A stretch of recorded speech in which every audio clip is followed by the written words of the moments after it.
The storm rolled across the highway like it had a personal grudge.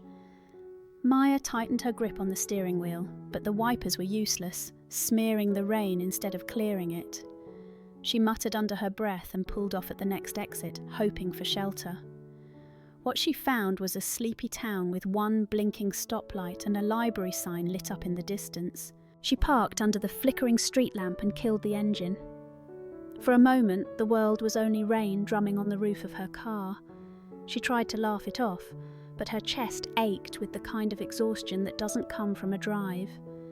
It came from years of living on coffee, deadlines, and a marriage that had ended quietly 6 months ago. Her phone buzzed on the passenger seat. Another email from headquarters, this one stamped urgent in all caps. She opened it, reading the words she'd been both waiting for and dreading. Promotion confirmed, relocation required. Chicago. She saved the attachment without opening it. Not tonight, not with rain dripping through the corner of her windowsill. When she stepped out, cold water soaked her shoes instantly. The air smelled of wet leaves and asphalt. She wrapped her coat tighter and hurried toward the library, the only building with lights on. A large car sat parked crooked near the curb, hood propped up, steam curling into the night air.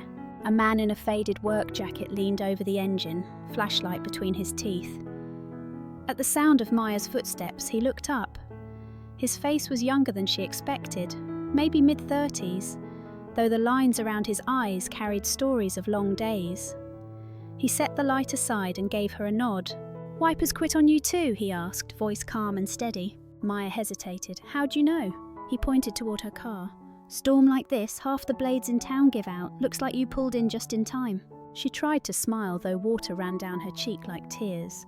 "Lucky me." He reached into the trunk of his car, pulled out a towel and held it toward her. "Dry off a little. No sense catching cold out here." Something about the simple gesture, so ordinary and unpolished, made her throat tighten. She accepted the towel. "Thank you. I'm Maya." "Evan," he said, wiping grease off his hands, "custodian at the elementary school and volunteer firefighter when the siren calls." Before she could respond, a small voice carried from the library doorway. "Daddy, are you fixing it?" A boy of about 7 stood holding a dinosaur book nearly as big as his chest.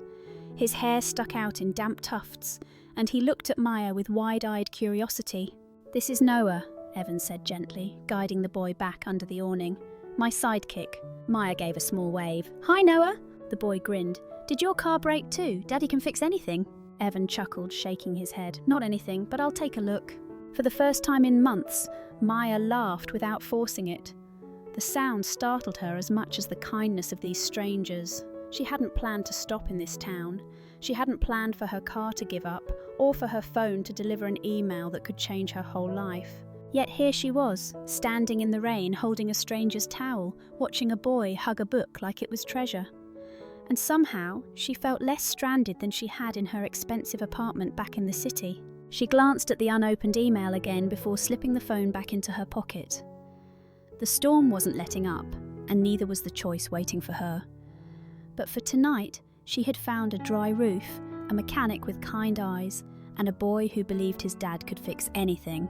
And maybe, just maybe, that was enough to keep her here a little longer. By morning, the storm had softened to a grey drizzle. Maya woke in the small motel at the edge of town, her shoes still damp from the night before. She wasn't sure what felt heavier, the rain clouds pressing over the valley, or the unopened email glowing on her phone. Her stomach growled, reminding her she hadn't eaten since a vending machine snack on the highway.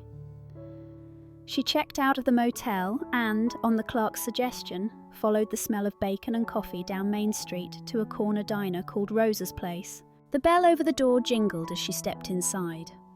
Booths were lined with cracked red vinyl, and the walls held framed photos of high school teams and faded parade posters. The warmth was immediate, smelling of pancakes and strong coffee. Behind the counter stood Rosa herself, a stout woman with sharp eyes and a warm smile. "Morning, stranger," she said. "Sit wherever you like. Kitchen's a little slow. We're still shaking off that storm." Maya slid into a booth by the window. Moments later, the bell rang again. Evan walked in, his son Noah trailing close behind with a paper dinosaur tucked under his arm. Their surprise at seeing her was almost comical. "Back again," Evan said, rubbing the back of his neck. "Guess this town doesn't give up its visitors too easy." Noah grinned. "Told you Daddy could fix your car." Maya laughed, still waiting on those miracle hands. They sat across from her, Rosa delivering 3 steaming mugs of coffee and 1 cup of hot chocolate with marshmallows floating on top. The conversation drifted easily. Maya learned that Evan worked long shifts at the school, repairing whatever broke: leaky pipes, flickering lights, squeaky doors. He explained it simply. Kids can't learn in classrooms that fall apart. Noah interrupted often, proudly listing his father's accomplishments. He fixed the gym roof so basketball games didn't get cancelled. He even made the flagpole stand straight again. Maya sipped her coffee, warmth spreading through her in more ways than one. Watching the boy beam at his father, she felt a pang she hadn't expected. It was the look of someone who believed their world was safe because of one steady person. Breakfast plates arrived, pancakes cut into neat triangles for Noah, eggs and toast for Evan, and an omelette for Maya. She hadn't tasted food like this in months, simple and hearty, made without pretense. Halfway through the meal, Evan's phone buzzed. His face tightened. "Roof at the school sprung another leak," he muttered. "I'll need to head over after this." Maya looked at the rain streaking down the window. "Want some help?" she asked, before she could second-guess herself. Evan raised an eyebrow. "You sure you're up for climbing ladders on your first day in town?" "I'm sure I can at least hold a flashlight," she said with a small smile. He chuckled, shaking his head. "All right then. But don't say I didn't warn you. This place has a way of roping people into more than they planned." Something about the way he said it stayed with her. She had come here by accident, just trying to outrun a storm, but over eggs and coffee in a diner filled with the chatter of locals, she felt the first tug of something different. A place that asked not just what you earned, but what you could give. Outside, the drizzle eased, leaving puddles that reflected the overcast sky. Noah skipped ahead, splashing deliberately, while Evan carried a toolbox to his truck. Maya hesitated, then slid her phone deeper into her coat pocket. The unopened email could wait. For now, she had a flashlight to hold. And maybe that was the first real job she'd had in a long time that truly mattered. The elementary school looked tired under the grey sky. Its brick walls were stained from years of weather, and water still dripped from the gutters. Evan unlocked the side door, pushing it open with a groan that echoed through the empty hallways. Inside, the air smelled faintly of chalk and wet paper. Buckets lined the hallway under stained ceiling tiles. "Storm hit harder than we thought," Evan muttered, flipping on a dim row of lights. Maya followed, holding the flashlight he handed her. The beam cut through the shadows, landing on a ladder already propped beneath a sagging ceiling tile. She tilted her head. "You do all this by yourself?" "Pretty much," he said, setting down his toolbox. "Budget cuts mean I wear a lot of hats. Custodian, handyman, sometimes plumber, sometimes electrician, whatever keeps the place running." Maya steadied the ladder as he climbed. Drops of water splashed her sleeve. She glanced at the buckets, some nearly full, and shook her head. "Kids are supposed to learn in here? This place looks like it's been holding on with duct tape and prayers." Evan gave a short laugh. "Both of those are in my toolbox." He pulled down a cracked tile, letting it fall into his arms. Dust rained down and Maya coughed. He looked down at her, his smile apologetic. "Sorry, not exactly the glamorous side of small-town life." "Glamorous hasn't done much for me lately," she replied softly. Something passed between them then, quiet understanding. He climbed down and set the broken tile aside, rubbing his hands together to shake off the dust. They worked in silence for a while, her holding the light steady while he patched the worst of the leak. The rhythm of it, simple and unpretentious, was oddly calming. Finally, he leaned back against the wall, wiping his forehead. "You don't look like someone who belongs in a place like this," he said. Maya raised an eyebrow. "What's that supposed to mean?" "Your coat alone probably costs more than my truck," he said with a half smile. "Most folks passing through don't stay long." She looked down at her damp shoes, then back at him. "Maybe I don't know where I belong anymore." His expression softened. "Rough year?" She hesitated, then nodded. "Divorce. Long hours. The kind of silence at night that feels louder than any storm." Evan didn't rush to fill the pause. He simply nodded, letting her words hang there with dignity. Then he said quietly, "I lost my wife 3 years ago. car accident. One call and the whole world changes. Since then, it's been me and Noah. He deserves more than I can give sometimes, but I keep trying." Maya swallowed hard, the weight of his honesty pressing into her chest. "He seems like a happy kid." "He is," Evan said. "Kids are resilient, stronger than we give them credit for. But I worry about bills, about the school, about being enough." For a long moment they stood in the dim hallway, two people who had never met before yesterday, sharing pieces of their lives that usually stayed hidden. A distant rumble of thunder rolled across the valley, making the old windows shudder. Evan glanced at the ceiling, then at her. "Looks like the storm isn't finished with us yet."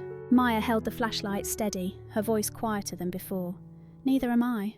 And she meant it, not just about the storm, but about this place, this man, and the boy waiting at home with his dinosaur books and unshakable faith in his dad. For the first time in a long while, she didn't want to run back to the life she'd left behind. She wanted to stay, even just a little longer, in this hallway that smelled of chalk and rain, beside someone who understood what it meant to carry the weight of other people's worlds. The shrill wail cut through the early morning silence. Maya sat up in the motel bed, heart racing before realising it wasn't an alarm clock, it was the town siren. The sound echoed across the valley, urgent and unyielding. She dressed quickly, raincoat still damp from the night before, and stepped outside. The air was heavy with mist. Down the street, Evan's old truck roared to life, Noah peeking sleepily from the passenger seat window. Evan spotted her and leaned out. "Basement's flooding on Pine Street," he called. "Volunteer crew needs all hands. You'll be all right here?" Maya hesitated. She could have just nodded, gone back inside. But something in his face, the steady calm beneath the urgency, made her speak up. "Can I come? I can help somehow." He looked surprised, then gave a quick nod. "Grab your coat. Just keep close." The drive was short. Houses lined the street, their front lawns dotted with standing water. At one home, an elderly couple stood helplessly in their driveway as water crept toward the steps. Volunteers were already hauling sandbags, shouting instructions, boots splashing through the rising flood. Evan jumped out and headed straight for the basement door, his toolbox in hand. Maya followed, trying not to slip on the slick grass. Inside, the basement smelled of mildew and panic. Water pooled around cardboard boxes, swallowing them whole. "Pumps fried," Evan muttered, crouching by a rusted unit in the corner. He pulled out his tools, movements sharp and certain.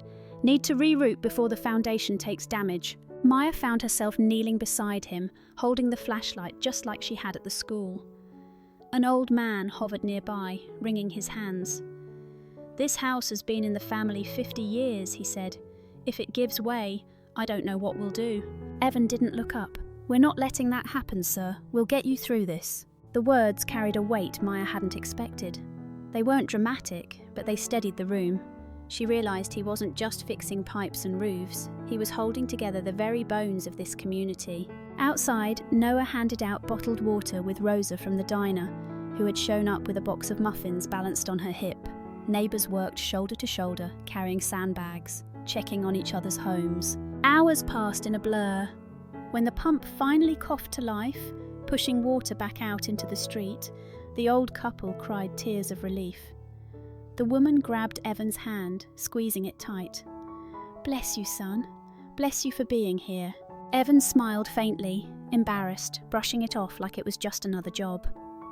But Maya saw the way his shoulders eased, the pride he didn't want to admit. By the time the siren quieted, dawn had broken. The rain eased, sunlight catching on wet pavement. Volunteers stood together in the street, tired but satisfied, trading handshakes and hugs. Maya leaned against the truck, mud streaked on her jeans, hair plastered to her forehead. She should have felt out of place, but she didn't. She felt like she'd stepped into something real, something she hadn't known she was missing. Evan walked over, Noah trailing with sticky fingers from a muffin. "You did good," he said simply. Maya laughed, shaking her head. "All I did was hold a flashlight." "Sometimes," Evan said, meeting her eyes, "that's exactly what's needed." His words lingered long after the truck pulled away. Maya found herself wondering if, after years of chasing promotions and deadlines, she'd finally found a place where showing up, muddy shoes and all, was enough. By evening, the town had settled into a damp calm. The siren was silent, the water on Pine Street slowly draining away, and the only sound in the motel room was the buzz of Maya's phone. She ignored it. After a day of muddy jeans and wet hair, she wasn't ready for another message marked urgent. Instead, she stared at the folded note Rosa had slipped her when they left the flood site. It was an invitation scribbled in quick handwriting. Dinner at Lena's tonight. Spaghetti, 7 o'clock. Evan says come hungry. Maya almost laughed. She hadn't been invited to a family dinner in years. The thought of sitting at a table that wasn't lit by a laptop screen made her nervous, but she went anyway. Lena's house sat on a quiet street with wind chimes at the porch. Inside, the air smelled of garlic and bread, the kind of scent that clung to you like comfort. Lena greeted her with flour on her apron and a hug that was surprisingly natural for a stranger. "Any friend who helps Evan is a friend of mine," she said. "Come in before the noodles overcook." The kitchen table was small, cluttered with crayons, mail, and a vase of fresh flowers. Noah sat at the end, tongue between his teeth as he coloured a poster board. He held it up proudly when Maya came closer. "It's my science project. We're making rain in a jar. Daddy says I'll get extra credit if I explain it right." "That looks amazing," Maya said, crouching to see the careful drawings of clouds and arrows. For a second she felt a flicker of something she hadn't felt in years, an almost maternal instinct, soft and protective. Dinner was loud in the best way. Plates passed, bread torn by hand, stories traded over steaming bowls of spaghetti. Evan looked more relaxed here, laughing at his sister's teasing, answering Noah's endless questions about volcanoes and dinosaurs. Maya twirled pasta on her fork, caught between amusement and ache. She'd sat through countless boardroom dinners where conversation was measured, strategic. This table was messy, unplanned, and more nourishing than any five-star meal she could remember. Halfway through, her phone buzzed again. She glanced down. It was a message from headquarters. "Decision required. Relocation package expires in 3 days." She set the phone face down, heart pounding. Lena noticed. "Work?" she asked gently. Maya forced a smile. "Yeah, it never sleeps." Lena didn't push, but Evan's eyes caught hers across the table. He didn't ask either, but she could see the unspoken question. "Are you leaving?" Noah, oblivious, shoved a breadstick toward her. "Stay for dessert. Aunt Lena makes chocolate cake." And just like that, Maya's answer was easy for tonight. "I'd love to." Later, when the cake was gone and the dishes stacked high in the sink, she lingered by the doorway, coat draped over her arm. Evan walked her out into the cool night. The porch light hummed above them. "You didn't have to come," he said softly. "I wanted to," she admitted. Then, before she could stop herself, added, "It's been a long time since dinner felt like dinner." He gave her a look she couldn't quite read, somewhere between gratitude and worry. "We don't have much, but what we do, we share." The words stayed with her as she walked back to her car. She slid behind the wheel, glanced at the unopened message still waiting on her phone, and whispered into the quiet, "I don't know what I'm doing anymore." But for the first time in a long time, the uncertainty didn't feel like failure, it felt like possibility. By the end of the week, the air had turned crisp, the kind that hinted at pumpkins on porches and sweaters pulled from the back of closets. The town's annual fall fair was supposed to be the highlight of the season. Games on Main Street, a small parade, and booths raising money for the school roof that still leaked. But that Saturday morning, grey clouds gathered again. Vendors grumbled as they unpacked under the threat of rain. A few muttered that maybe it was best to call the whole thing off. Maya arrived just in time to hear the complaints. She stood near the gazebo, watching Evan wrestle with a sagging banner that read Millbrook Fall Fair. Noah held the other end, stubbornly trying to tie a knot in rope twice the size of his hands. "It's falling apart," one of the shopkeepers sighed. "Nobody's going to show up in this weather." Maya felt a flicker of something, protective, almost defensive. She stepped forward. "Then maybe we make it smaller," she suggested. "Set up just a few tents, keep it cosy. People will still come if there's food and music, especially if they know the money's for the school." Evan glanced at her, sweat on his brow despite the chill. "You think so?" "I know so," she said, grabbing the end of the banner and pulling it taut. "Back where I work, we call it pivoting, but here it just feels like not giving up." The words seemed to spark something. Rosa showed up with trays of baked goods, passing out slices of apple pie like medicine. Marco from the firehouse rigged a speaker system to play music from his truck bed. Kids in school sweatshirts started lining the street with handmade signs, cheering even before the parade began. And then, as if the weather had been waiting to test them, the drizzle turned steady. For a moment, everyone looked ready to fold. Maya's hair clung to her cheeks, her jacket damp again. She almost believed the voices saying it wasn't worth it. That's when the school marching band, a dozen kids in mismatched uniforms, struck up a tune, off-key, too loud but joyful. The sound cut through the gloom, people clapped, umbrellas popped open, and suddenly the fair was alive. Maya found herself laughing as Noah tugged her toward a booth selling caramel apples. Evan followed, shaking his head. "Didn't think we'd pull it off," he admitted. "You did," she said. "We all did," he corrected. For a while, time blurred into games and music. She helped a group of kids tape posters to the pie booth, watched Evan quietly fix a generator that sputtered behind the stage, and cheered when Noah won a stuffed bear at the ring toss. Later in the afternoon, a sudden shout drew her attention. A boy had tripped near the food stalls, twisting his ankle badly. Before anyone else moved, Evan was already there, kneeling in the mud. He spoke calmly, checked the ankle, and carried the boy to a chair while his worried mother followed. "Paramedics are on their way," he told her gently. "He'll be all right."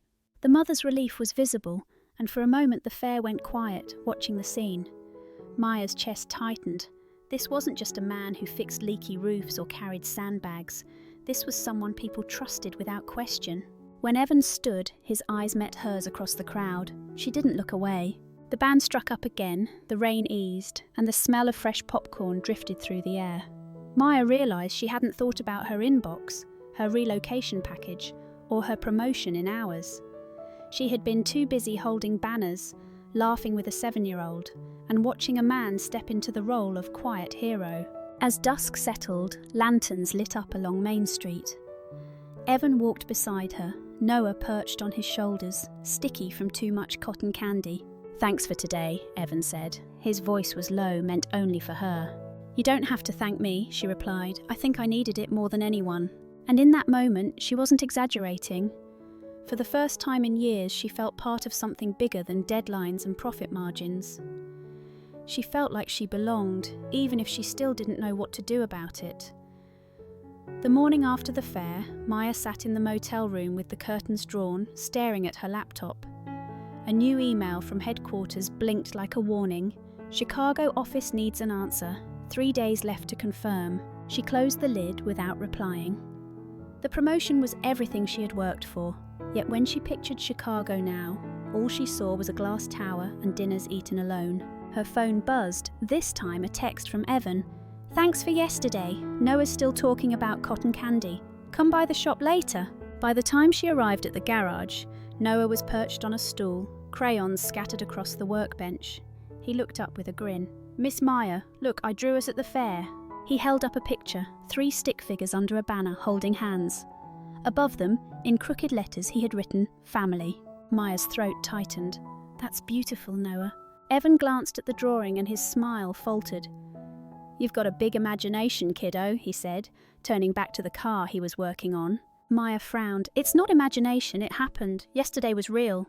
"Sure," he muttered, but his voice had gone flat. The shift unsettled her. "What's wrong?" He set down the wrench and finally faced her. "Nothing. Just, I have to keep his expectations in check. He gets attached quick." The words stung. "You think I'm leading him on?" Evan rubbed a hand over his jaw, looking conflicted. "I think you've got a whole other life waiting for you. And I can't let Noah believe you'll be here forever if you won't.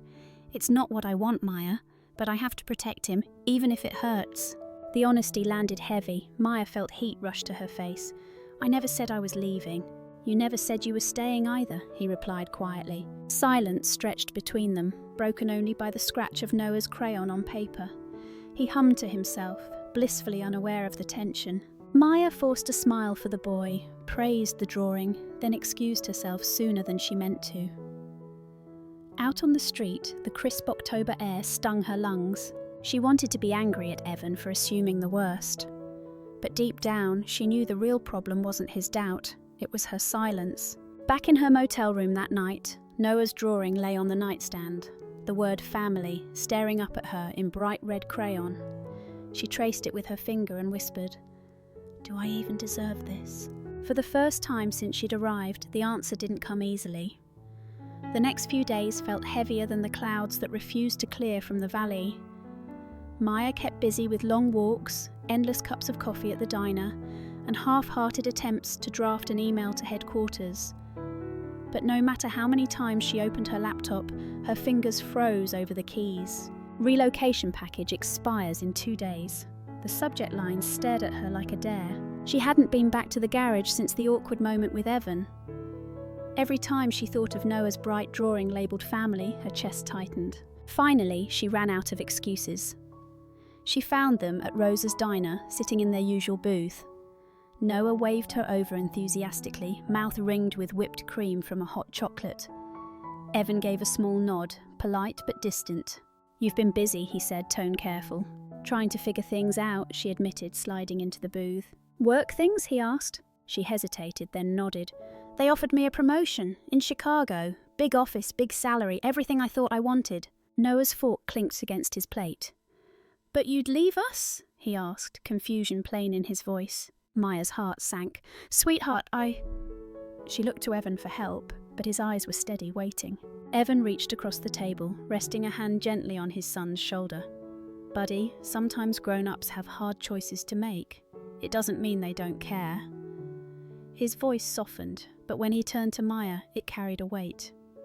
"But we need honesty, Maya. If you're leaving, don't let him dream about something that isn't real." Her throat tightened. "You think I don't care? You think this hasn't been tearing me apart?" "I think you care more than you want to admit," Evan said quietly. His jaw flexed like the words hurt to say. "But you've built a whole life somewhere else, and I can't ask you to burn it down for us." He paused, his voice rougher now. "As much as I wish you would." The admission stopped her cold. His eyes were raw, stripped of the calm armour he usually wore.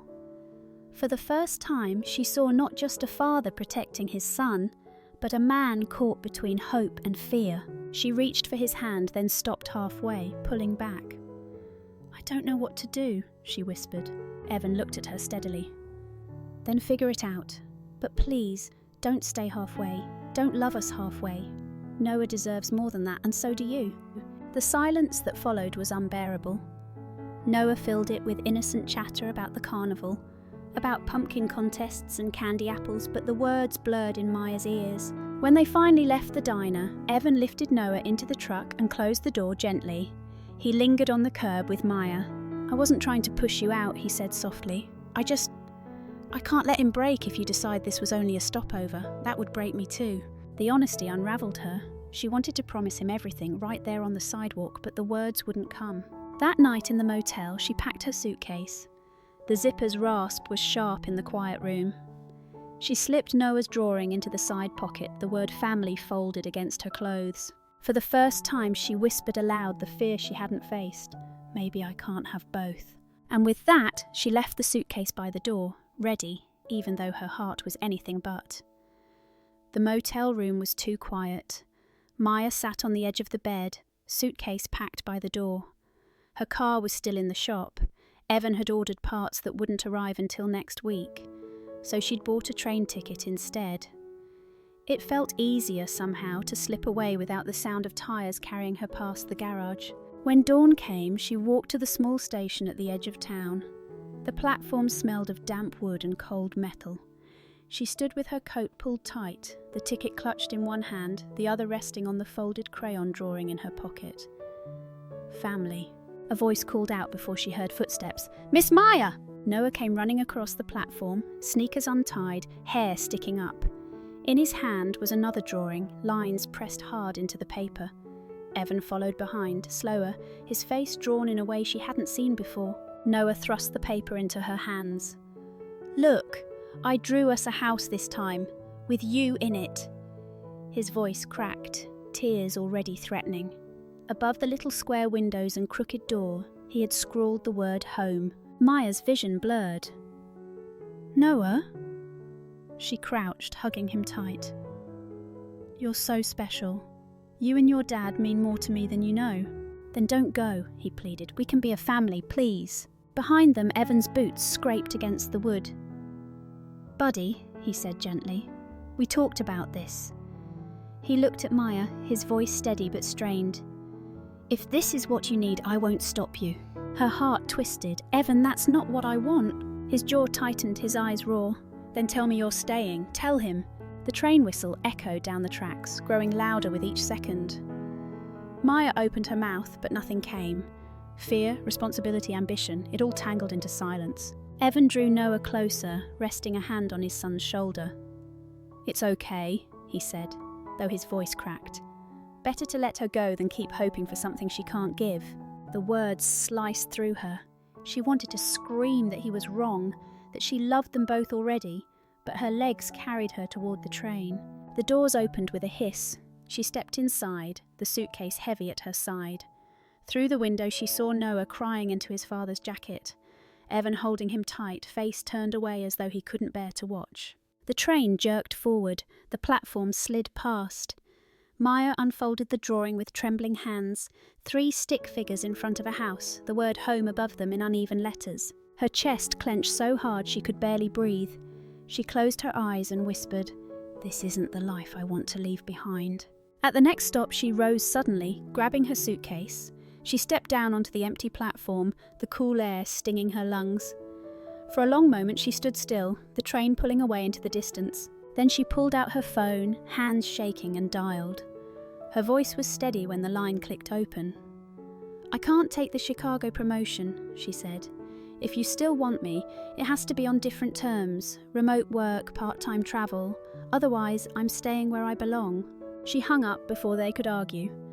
The only thing that mattered now was turning back toward Millbrook. She touched the drawing again, the word home pressed deep into the page, and whispered into the night, "I'm not done. Not with them." By the time Maya's cab rolled back into Millbrook, the sun was sinking low, setting the town aglow in amber and copper. Main Street was quiet, the diner's neon sign humming faintly, the smell of wood smoke hanging in the air. The cab stopped in front of the garage. Evan's truck sat in its usual spot, but what caught her eye was the porch light by the office door, burning steady, like someone had left it on for her. She stepped out, suitcase in hand, her pulse hammering. Before she could knock, the door opened and Noah came bounding out. "Miss Maya!" he cried, throwing his arms around her waist. "You came back!" She dropped the suitcase and hugged him tightly. "Of course I did." Behind him, Evan stood in the doorway, arms crossed. His face looked guarded, but his eyes gave him away. They were tired, hopeful, afraid all at once. "I thought you'd be in Chicago by now," he said quietly. Maya took a shaky breath. "I tried, got on the train, even made the call." Evan's brow furrowed. And I told them I couldn't take the promotion, not like that. I asked for remote work, part-time travel. If they can't give me that, then they'll find someone else. But me, I'm not leaving. The words landed heavy in the evening air. For a long beat, Evan didn't move. Then he stepped forward, eyes searching hers. "You're saying you're staying?" "You're saying?" "Yes," she whispered. "Not because I'm running from work, but because I'm running towards something better. Toward you. Toward him." She glanced at Noah, whose smile was wide enough to light the whole street. Evan exhaled, the kind of breath a man doesn't realize he's been holding. He looked down, shaking his head with something like disbelief. "Do you have any idea what you just did to me?" Maya's lips curved. "I hope I fixed something, instead of breaking it." Noah wedged himself between them, tugging at both their hands. "So does this mean we're a family now?" Evan knelt beside his son, eyes never leaving Maya's. "It means we're going to try, with everything we've got." Maya felt tears sting her eyes. She bent down, resting her forehead against Noah's. "That's more than enough for me." Later that night, after she unpacked the suitcase in the small rental house she'd already signed for, she stood on the porch looking down the quiet street. Across the way, she could see the faint glow of the garage office, the lights still on. She smiled. A porch light wasn't just for seeing in the dark. It was a signal, a welcome, a promise.